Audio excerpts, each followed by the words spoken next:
Hola amigos góticos, amigas góticas, ¿qué tal estáis? Bienvenidos a otro episodio de Alice in Gothicland. Yo soy Alicia, y en este espacio os ayudo a descender hacia vuestro inconsciente, a entender qué es para nosotros la literatura gótica y todo lo gótico, para conocernos un poco mejor.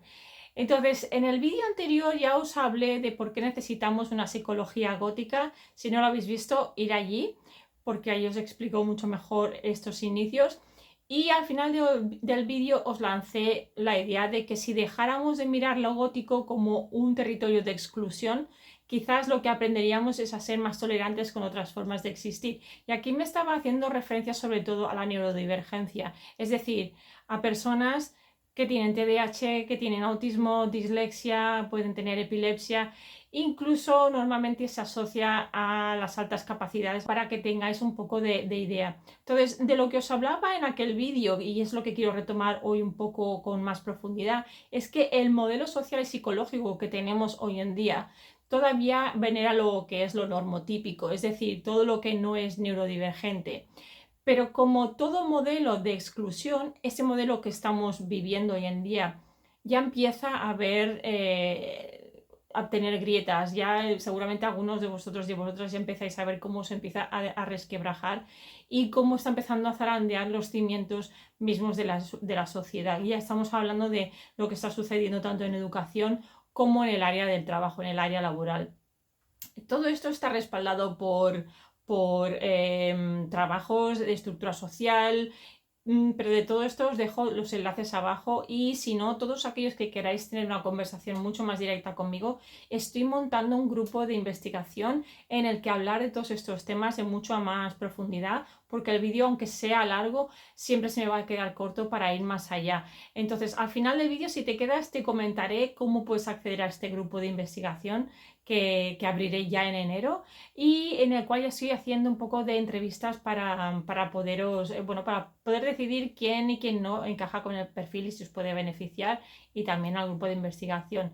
Entonces, volviendo al vídeo de hoy, lo que quiero hablaros de hoy, lo que quiero hablarte de hoy, es cómo este espacio gótico no solo ofrece un refugio de expresión para estas mentes neurodivergentes, sino que también es como un puente entre el mundo de quienes piensan y sienten de manera diferente y el de una sociedad que incluso para las mentes neurotípicas puede convertirse en una trampa social, una trampa mortal, cuando el rendimiento deja de ser la moneda de cambio. Entonces, para hablar de esto, vamos a tocar principalmente 5 puntos. El primer punto que vamos a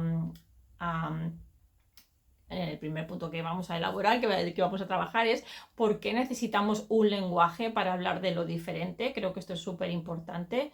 En el segundo punto os voy a hablar de por qué lo gótico puede ser ese refugio y también un espejo para tu propia otredad, si es que eres de las personas que se sienten que no encaja realmente en el mundo en el que vivimos. El tercer punto va a ser cómo ver la neurodivergencia como tu viaje gótico, que esto me parece muy bonito y espectacular. Además, cuando lo fui desarrollando más y más, veréis que tiene mucho sentido con muchos vídeos que ya he hecho en el pasado.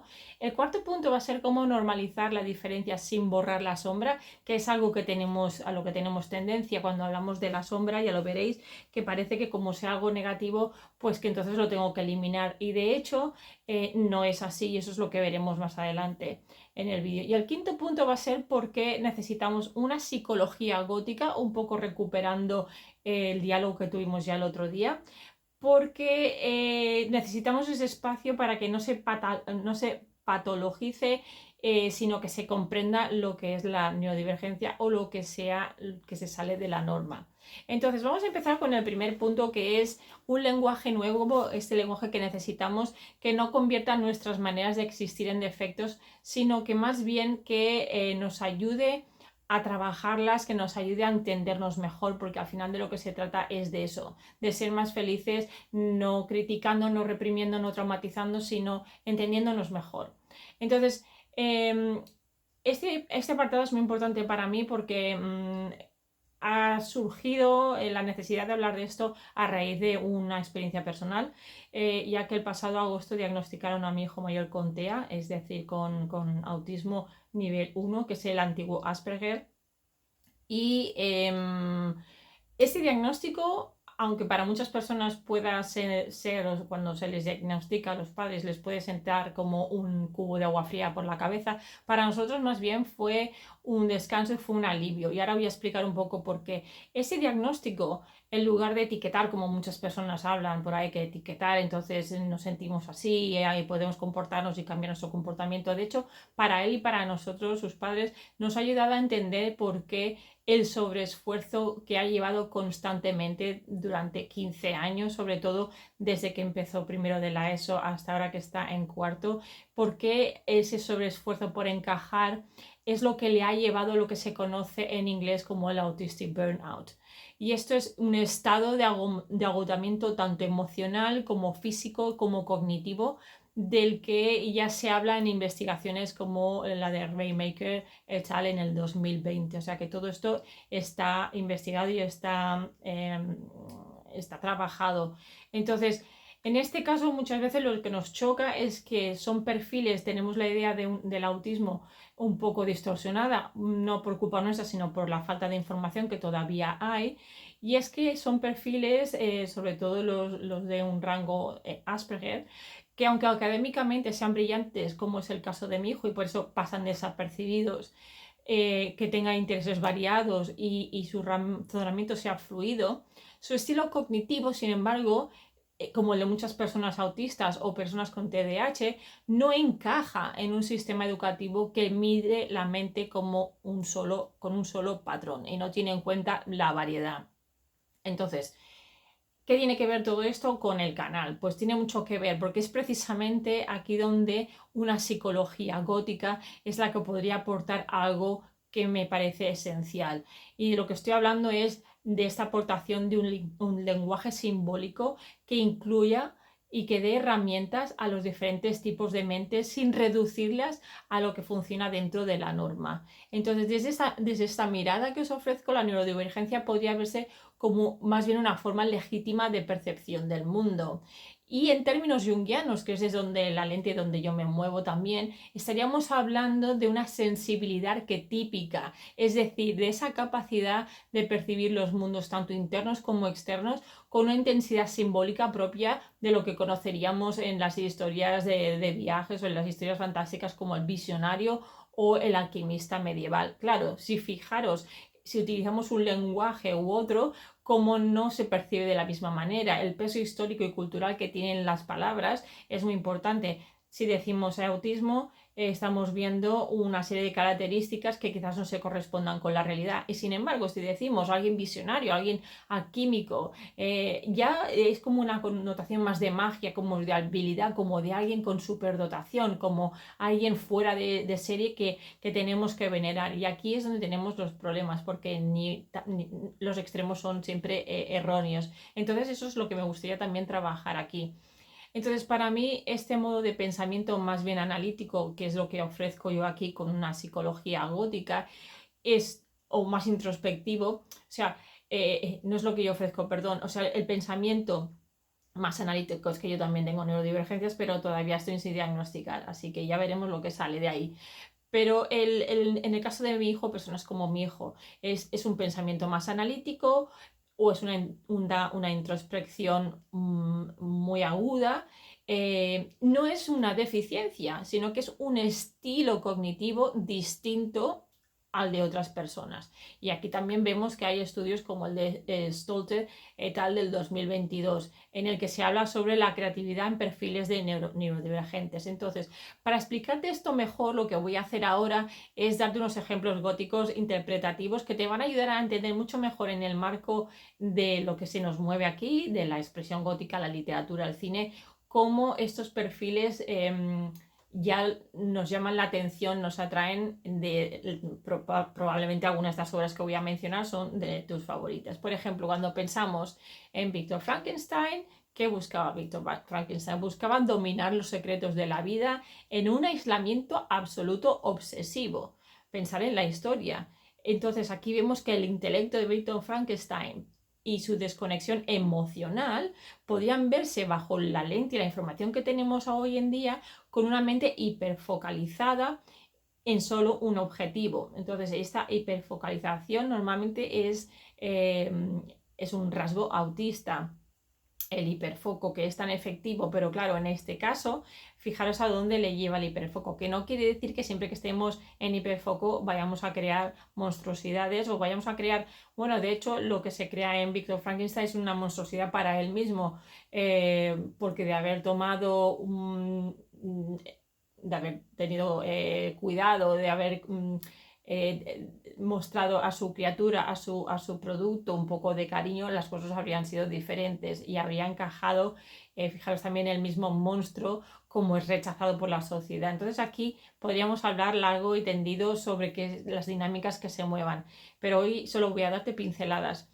En el caso de Roderick Usher, en la caída de la casa de Usher de Edgar Allan Poe, tanto lo vemos en la obra como en la serie de televisión adaptada de Netflix, lo que vemos que es un personaje que es fotosensible, o sea, tiene sensibilidad a la luz, pero también al sonido, al entorno, lo que nos recuerda mucho a la hipersensibilidad sensorial que se describe también en ciertos perfiles autistas.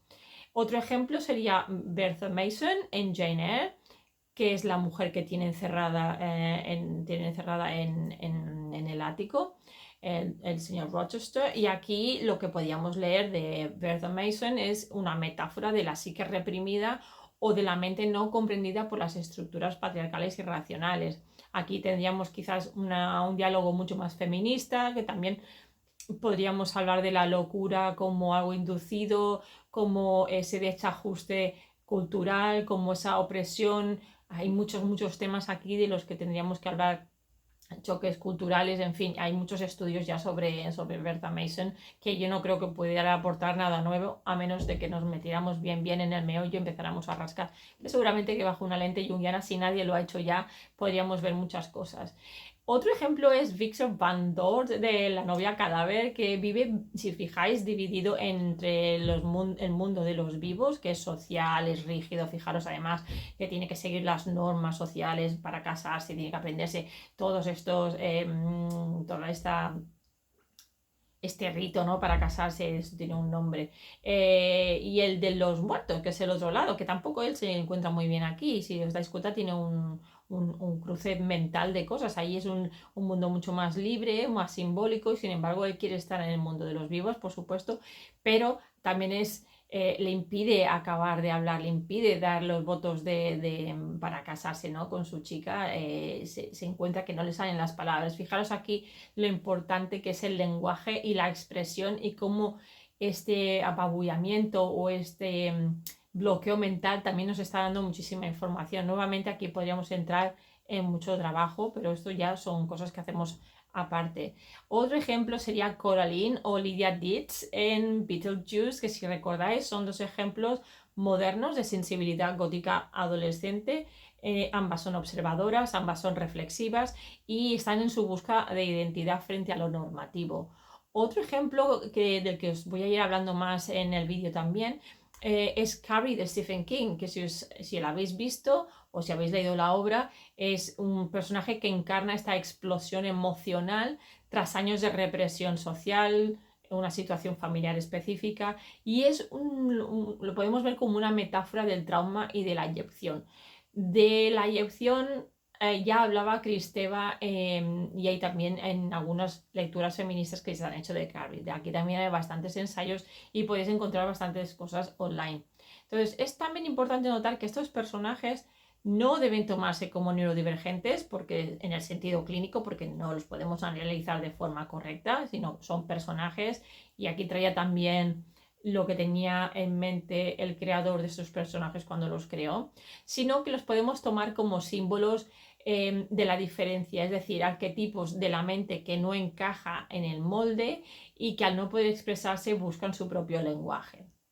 Bien, vamos a pasar al punto 2, en el que vamos a hablar de lo gótico como refugio donde encontrar sentido a tu propia otredad, si es que te sientes que que no perteneces a este mundo en el que vives.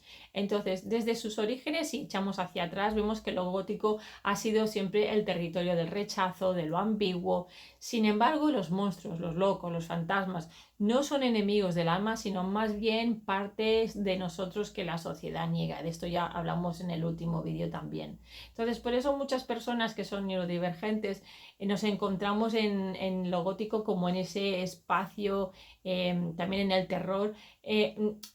Nos gustan no solamente por la estética, sino por cómo nos hace sentir, porque además de ser un espacio que nos permite dejar atrás nuestros problemas del día a día porque desconectamos, es también un espacio de pertenencia, es una forma de autorregulación y de expresión emocional cuando el lenguaje cotidiano no basta. De aquí también hay estudios, por ejemplo, de Wallen del 2024, que también os pondré en la descripción. Entonces, un ejemplo para que veáis esto de forma así visual, ¿no? También un ejemplo de la persona neurodivergente lo podemos imaginar como esa persona, como ese castillo gótico o como una arquitectura imponente y compleja que atrae irresistiblemente a quienes le rodean. Entonces, no quiere decir que estas estructuras siempre atraigan, o sea, la persona neurodivergente no siempre atrae a otras personas, por supuesto que no, pero si lo vemos desde el lado de cuando tenemos esta atracción, lo que vemos es que desde fuera puede que nos impresione, vemos algo que no acabamos de entender, pero que nos atrae e incluso nos puede deslumbrar, pero una vez que estamos dentro, que nos relacionamos con esta persona, solamente quienes comparten cosas con esa sensibilidad semejante, es decir, otros neurodivergentes, son capaces de escuchar los ecos que resuenan entre sus muros. Esto puede ser las huellas de antiguos habitantes, y aquí hablamos tanto del tema edificio como del tema psicológico, tema mental, los pasadizos ocultos de la memoria, las habitaciones selladas donde aún vibra la emoción no expresada, y entre otras muchas cosas. O sea que si comparamos la persona con un edificio, gótico precisamente, un edificio antiguo, ancestral, incluso cuando vais, por ejemplo, que esto ya sería la experiencia corporal, ¿no? Que es a lo que se extiende esta metáfora. Cuando vais, por ejemplo, a mí me pasa cuando visito edificios antiguos, como ahora puedo pensar en Montserrat, tanto la montaña como la abadía que hay dentro, la sensación es las personas que tenemos una alta sensibilidad y tendemos a tener ese procesamiento profundo de las cosas, de lo que tenemos delante, de lo que nos hacen sentir esas cosas, y sentimos como una conexión especial con el lugar, con el edificio, con las iglesias, con todos esos lugares que visitamos. Esto no es causal, ya que estos espacios están cargados de historia. Por un lado tiene sentido porque hay una carga histórica también de energía colectiva de todas las personas que van pasando por allí, pero también de presencia. Entonces, esto tiene una explicación desde la psicología que podría interpretarse como una respuesta de asombro, o que en inglés es o, en un momento en que el cuerpo y la psique se sincronizan. Entonces, esa sincronización, perdón, es algo que percibimos mayor que nosotros mismos, ¿no? Que esto también ya lo hablaba la literatura gótica en la época del romanticismo, ya se hablaba de esta sensación de asombro, de sentir que somos muy pequeños ante algo muy grande. Entonces, es un término que llevado a la psicología nos da esa explicación que a mí personalmente me cuadra bastante. Entonces, en términos simbólicos, el fantasma que avista esos lugares o castillos interiores también representaría precisamente eso que no ha sido integrado, como son las emociones, recuerdos, sensibilidades que buscan ser escuchadas, entre otras muchas cosas que nos hagan sentir. Entonces, lo gótico se convierte en el lenguaje que nos permite dialogar con esas presencias internas sin tener miedo. Aquí nuevamente tengo muchas referencias que os haré y os dejaré al final del vídeo. En este sentido, entonces, podríamos imaginarnos que el perfil de un TDAH o de un autismo como aquel explorador del castillo gótico o de este edificio antiguo que está derrumbándose. Entonces, tiene su particular estilo de atención, percepción y lo que hace es que una vez que entra en estos lugares, desciende con cautela hacia las zonas menos iluminadas de su mente. Entonces, en esas profundidades, metafóricamente el sótano del castillo, es donde se encuentran los ecos del trauma, la memoria, la creatividad, y lo que hace es que están esperando a ser traducidos a un lenguaje consciente. Y si alguien se identifica más con el monstruo, que podría ser que fuera vuestro caso, o que con el explorador, más que con el explorador, te identificas más con el monstruo, eso también forma parte de un relato gótico, ya que el monstruo lo que puede estar encarnando son esas partes que quizás han sido exiliadas, pero que siguen deseando de ser vistas, y es algo que te está llamando para que lo trabajes. Entonces, lo gótico precisamente lo que nos ofrece es este espacio simbólico donde lo reprimido puede hablar sin ser castigado. Entonces, esto tiene tanto un fundamento psicológico como un fundamento simbólico. En cuanto al fundamento psicológico, vemos que esta idea de descenso o catábasis ya se asocia con el viaje interior en la mitología y en la psicología, la mitología y en la psicología profunda. Y que en la neurodivergencia este descenso puede interpretarse con la capacidad de introspección profunda o hiperreflexividad de la que ya hablan personas como es Baron Cohen en The Pattern Seekers del 2020. En cuanto al fundamento simbólico, vemos que el descenso al sótano, que esto es algo que no es nuevo, sino que es una metáfora junguiana del proceso de individuación. De esto nos hablaba Jung en Symbols of Transformation. Y el monstruo también es tratado como, o lo podemos ver como esa proyección de lo reprimido asociado con el arquetipo de la sombra. Y su integración representa el crecimiento psíquico. Entonces, voy leyendo un poco mi guión para no dejarme nada, o sea, por eso quizás preferiría estar mirando más a cámara, pero es que no me quiero dejar nada porque creo que es muy importante que marquemos bien todos estos puntos sin dejarnos nada importante. Entonces, la neurodivergencia como viaje gótico me parece fantástica esta idea porque no lo había pensado hasta ahora que estaba montando este vídeo además. Entonces, como habrás notado, en muchas historias góticas y también historias de terror, los protagonistas todos tienen esa sensibilidad de fuera de lo común. Unos ven más allá, otros sueñan con intensidad, otros presienten peligros, otros conectan con los muertos. Y aquí podríamos pensar en muchas otras características y habilidades. Entonces, desde esta lectura simbólica, estas habilidades lo que representan es la hipersensibilidad, la intuición y la percepción ampliada del mundo, tanto interior como exterior, que se da en las neurodivergencias. Si antes nombré a Carrie de Stephen King, lo hice porque es un muy buen ejemplo de cómo bajo la superficie de una historia de venganza puede ocultarse un rito de paso violento. Entonces Carrie no se vuelve monstruosa de la nada o porque sí o de golpe, no es magia, sino que ese estallido es un proceso, es una consecuencia de una acumulación de humillación, de incomprensión y de represión emocional. Entonces, desde una lectura psicológica, este estallido puede compararse con lo que muchos perfiles neurodivergentes experimentan cuando el entorno exige más de lo que su sistema nervioso puede sostener, que sería una crisis de sobrecarga, que es lo que le pasó a mi hijo durante unos años y pensábamos que eso se debía a que era adolescente, pero nunca supimos ver hasta que no entendimos que había una neurodivergencia y de qué tipo. Sabíamos que era neurodivergente porque es zurdo como yo, pero además tenemos el Asperger. Entonces, en esta sobrecarga lo que ocurre, lo que se da es una explosión psíquica que no es locura, sino que es una señal. El cuerpo da señales, la mente da señales físicas de que hay una saturación y una necesidad de transformación, sino de transformación, de parar eso que tanto les incomoda. Y entonces sí que con el trabajo psicológico de terapia y con unas buenas condiciones en el hogar y de acompañamiento, pues sí que puede dar paso a esta transformación.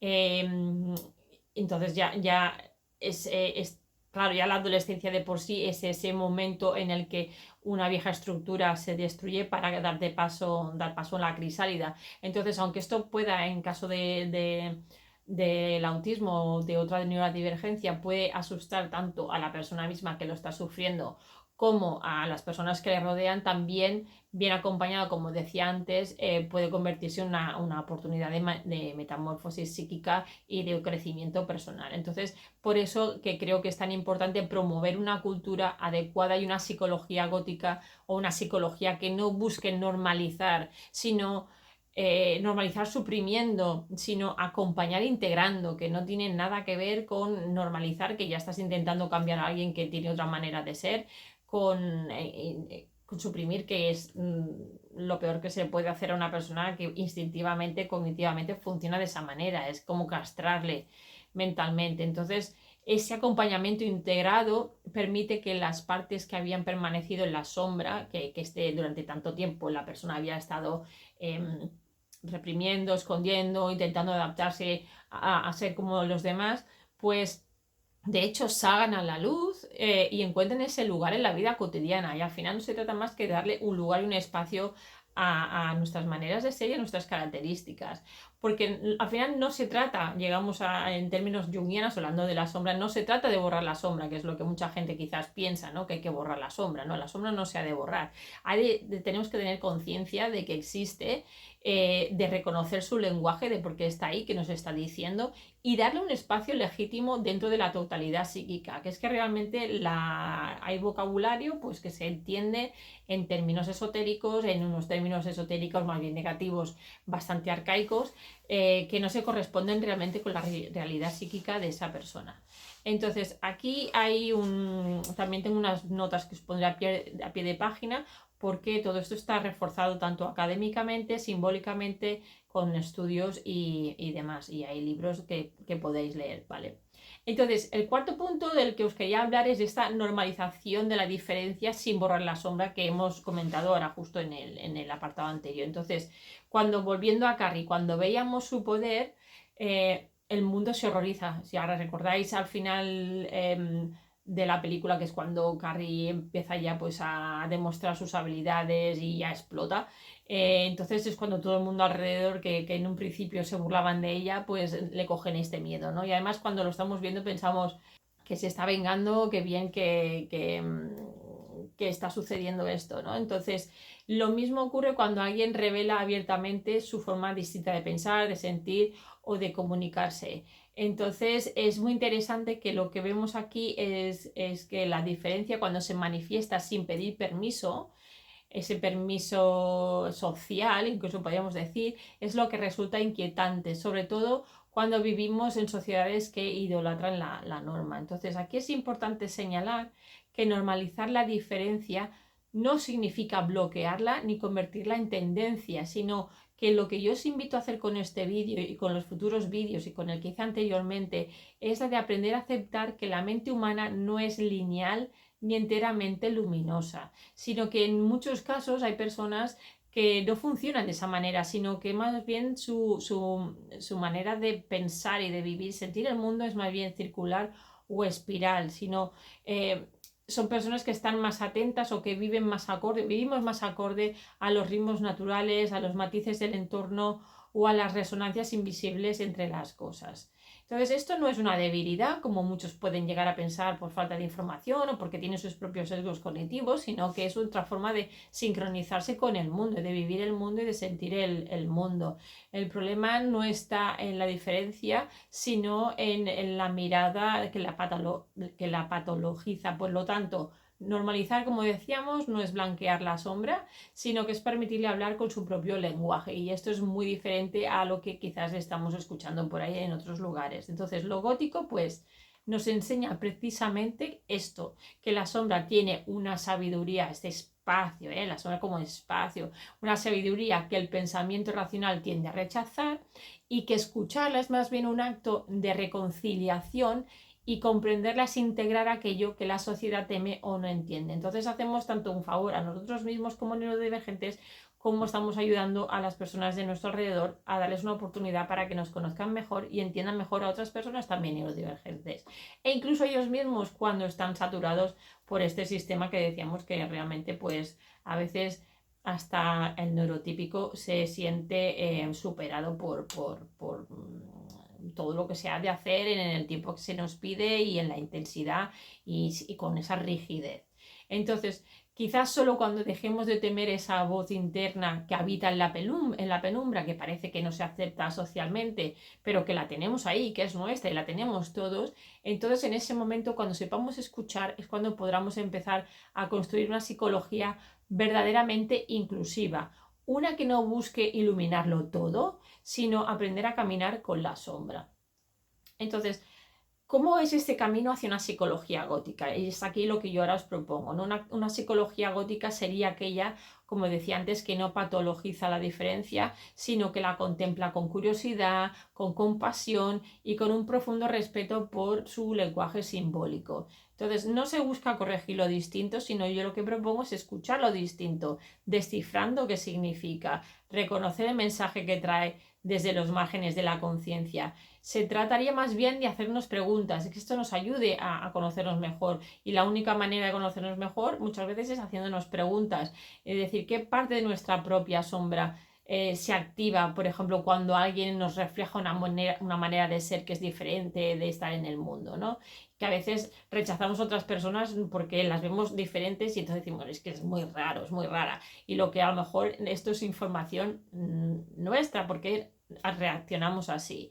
Entonces, ¿qué pasa cuando esto sucede? La invitación sería preguntarnos por qué nos incomoda, qué es lo que se está revelando en una zona que quizás hemos aprendido a rechazar dentro de nosotros mismos. Realmente se trata de hacer estas preguntas que quizás muchas veces no nos hacemos y que son tan necesarias para llegar a conocernos mejor. Incomodan, sí, necesarias mucho. Entonces, una psicología gótica sería entonces como lo que decía, una psicología inclusiva y simbólica, capaz de ver la mente humana en general, no tan solo la neurodivergencia, sino también lo neurotípico, como una catedral gótica. Quizás a veces está en ruinas, quizás es más nueva, quizás tiene grietas, quizás tiene desniveles, pero siempre está llena de resonancia, misterio y de belleza, y en sus imperfecciones es precisamente donde está esta belleza. Entonces, cada arco roto,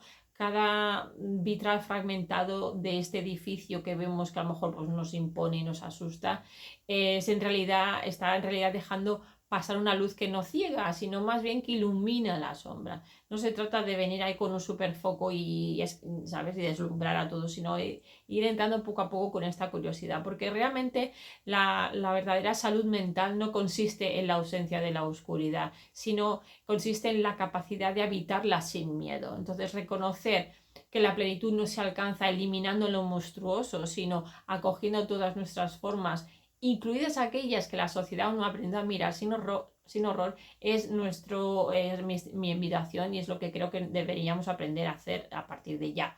Un ejemplo de esto lo tenemos, por ejemplo, también, y ya lo nombraba antes en el vídeo, lo que es la figura del fantasma, entendido como símbolo de aquello que la conciencia se niega a lamentar. Pero de esto os hablaré en un próximo vídeo. Entonces, para cerrar este episodio, que pensaba que iba a durar mucho más, iba a ser mucho más largo, lo he concentrado todo bastante para que no dure mucho, pero bueno, aún así es bastante largo. Entonces, lo que he querido hacer con este vídeo realmente es hablarte resumiendo un poquito lo que hemos dicho hasta ahora, es de cómo el espacio gótico no solamente ofrece un refugio de expresión, sino también cómo puede convertirse en un puente entre lo neurotípico y lo neurodivergente. Entonces, las referencias y las lecturas que he mencionado aquí las encontrarás ahora al final del vídeo, como ya he dicho, pero si te interesa profundizar más en este tema, tengo un grupo de investigación que empezará en enero y es un grupo de investigación de la psique gótica. Allí precisamente analizaremos cómo estos textos y muchas de estas obras que os he nombrado y otras más dialogan con nuestra experiencia personal. Si la reflexión de hoy ha resonado contigo, lo que te invito también es a formar parte de mi escuela de pensamiento de la psique gótica que encontrarás en mi página web, gothicalis.com. Allí estoy montando, bueno, ya verás que es un espacio que todavía está en proceso, pero está pensado para explorar y estudiar y poner en práctica este enfoque simbólico, compasivo y profundamente humano, especialmente pensado para quienes sienten que no encajan en el molde establecido, como hemos dicho. Para ello también puedes unirte al grupo de investigación de la psique gótica, que es de lo que te he hablado anteriormente. Además es el espacio donde si tenéis preguntas referente a los vídeos que hago, también las podéis hacer allí. Y este grupo lo que nace es con esta idea y este propósito de crear entre todos, no solamente para mí, para enseñaros cosas, sino para aprender junto con vosotros, con vuestras propias experiencias, que son muchas, muy variadas y de muchos colores, una coherencia mítica y simbólica. ¿Qué quiero decir con esto? Es aprender a dialogar con el lenguaje del alma, con este reconocer cómo ciertas expresiones artísticas responden ya a antiguas necesidades humanas, no son necesidades nuevas que también, sino antiguas necesidades humanas de ritual, de duelo, de transformación, porque aquí entran muchas cosas. Además, será un espacio inclusivo que está pensado precisamente para acoger a quienes se sienten alejados de las religiones institucionales, por ejemplo, o de lo que ya está establecido, pero lo que anhelan realmente es una profundidad, un misterio, una conexión con lo invisible y quieren darle respuestas y utilizar un lenguaje diferente al que tenemos o hemos tenido hasta ahora. Entonces, también te puedes apuntar de cara a enero al curso Explorando la Psique Gótica, un viaje introspectivo a través de la expresión gótica, que es un curso que he reciclado y que estoy adaptando nuevamente a las nuevas necesidades, porque es lo que pasa cuando se hace un curso, luego siempre acabamos viendo mejoras y cómo adaptarlo mejor a lo que realmente necesitamos, que es mucho más práctico que quizás no tanta teoría, que también a mí me gusta mucho estudiar y entonces la teoría me fascina, pero llevado a la práctica siempre es como que entendemos más porque estamos haciendo esta teoría. Entonces, en este curso lo que haré será guiarte a descender a tu inconsciente y desenterrar los símbolos que te habitan. Y como decía, toda la información en mi página web, allí verás lo que puedes acceder o no, la lista de espera, en fin, cuanto más sitios te apuntes, el boletín es gratuito, hay cosas gratis, cosas de pago, ya lo irás viendo y entonces pues podrás ir haciendo un poquito también tu camino. Entonces, si deseas formar parte de mi investigación doctoral independiente, que también es algo que estoy llevando a cabo conectado con todo ese trabajo, ahí es donde analizo cómo la literatura, el cine, el terror góticos pueden actuar como contenedores de la psique, especialmente en individuos neurodivergentes, pero no solamente, también en los neurotípicos. Y sobre todo cuando contamos con traumas complejos o traumas simples. Entonces lo que te invito es realmente a hacer aquí es que me visites en Patreon, porque allí lo que podrás hacer es apoyar este trabajo de esta labor independiente que estoy llevando a cabo, que es de una manera que me puedes ayudar a seguir creando este contenido que es gratuito para ti, pero también acompañarte en tu propio descenso gótico y tu autoconocimiento. Entonces, bueno, como unas subvenciones para esto, pues las subvenciones del público. Entonces, bueno, espero que te haya servido que te haya sido útil, que hayas encontrado información interesante, sobre todo si haces comentarios, como siempre, que sean unos comentarios agradables, constructivos. Aquí se trata de aprender todos, no tengo la verdad absoluta, simplemente investigo, tengo mucha curiosidad y me gustaría, pues bueno, como tengo el sentido de la justicia muy alto, intentar crear un mundo mejor, tanto para mí y mis hijos, como para todos los que os podáis beneficiar de este punto de vista, que creo que es muy, al final es el legado que podemos dejar, es hacer el bien y ayudar a otras personas a, bueno, a que las sociedades evolucionen y a aportar aquella luz en la oscuridad. Hasta aquí el vídeo de hoy. Si os ha gustado, darle al me gusta, compartir con personas que puedan, esto les pueda ayudar de alguna manera, les pueda salvar, les pueda aportar un poquito de luz. Y bueno, hasta el próximo vídeo, espero que os estéis muy bien y que hayáis pasado feliz castañada Halloween. Y nada, nos vemos en el próximo vídeo, que seguramente será en diciembre, ya para cerrar el año. Muchas gracias por estar aquí y nuevamente nos vemos en la próxima. Muchos abrazos y besitos. Cuidaros. Chao.